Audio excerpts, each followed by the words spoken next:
if he brings to fullness and fulfillment what is written, and now gives us a way by his Spirit and by his teaching to live out these commands, then that would make sense in this transition age in which we live, where the Messianic era has broken in and now is building towards its full revelation when the Messiah will return. So what I did, just for simplicity, I went through Exodus, beginning in the 20th chapter, where God gives the Decalogue, the Ten Commandments, down to the end of Leviticus, the 27th chapter, just as a large sampling of legal material in the Torah. Okay? And then I broke things down based on several categories.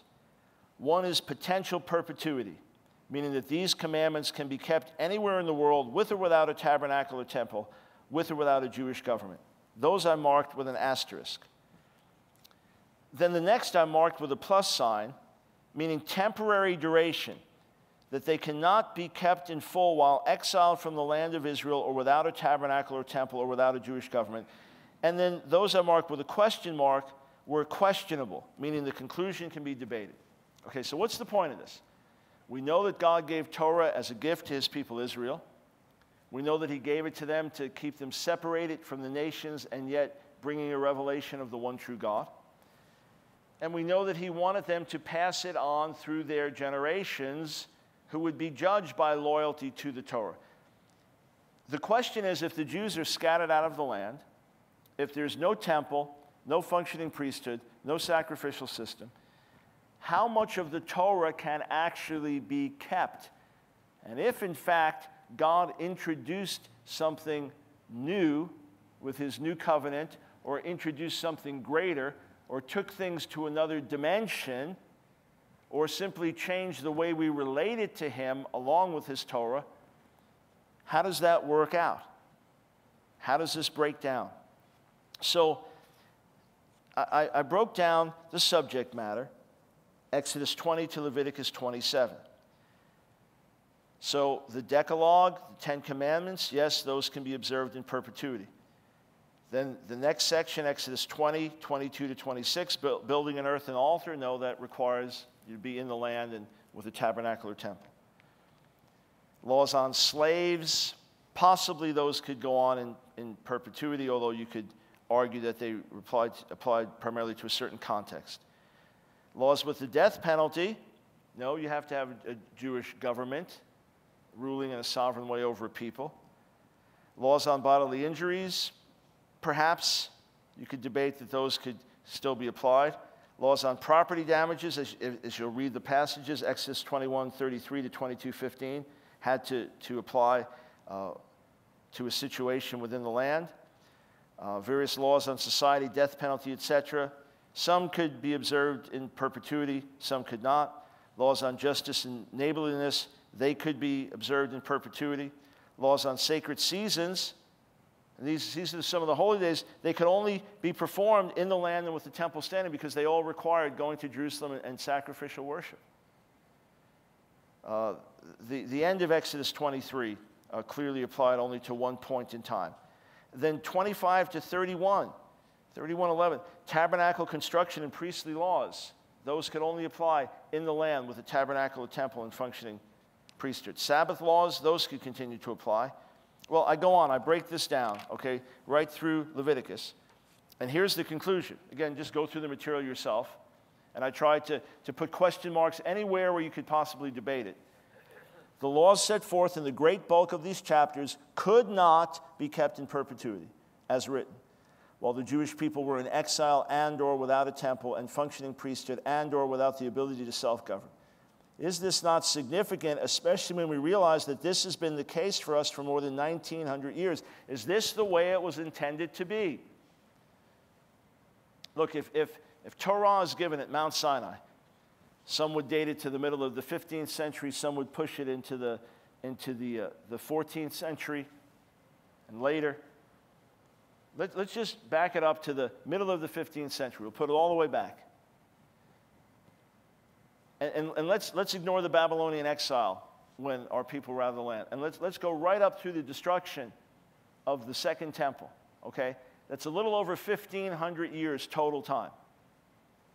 we have been, for most of our history, the Jewish people, by what appears to be divine design, it's not the devil that's been ruling and controlling, as a result of judgment, chastisement, and other factors, we have been unable to keep the majority of Torah laws as written, in terms of sheer bulk of material. Even by the rabbinic enumeration of 613 commandments, while the rabbis would say the great majority of the positive commandments can be kept, commandments that say, you shall do this, you shall do this.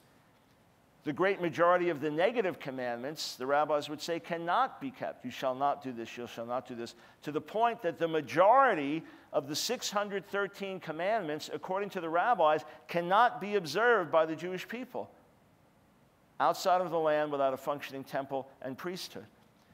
So that means for most of our history, for the great bulk of our history since Sinai, we've been unable to observe the bulk of what is written in the Torah as written.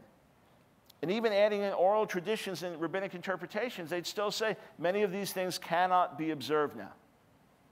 To this day, even with the Jewish people back in the land, because there's still not a functioning temple and priesthood, and there's not a government which is governed by Torah law.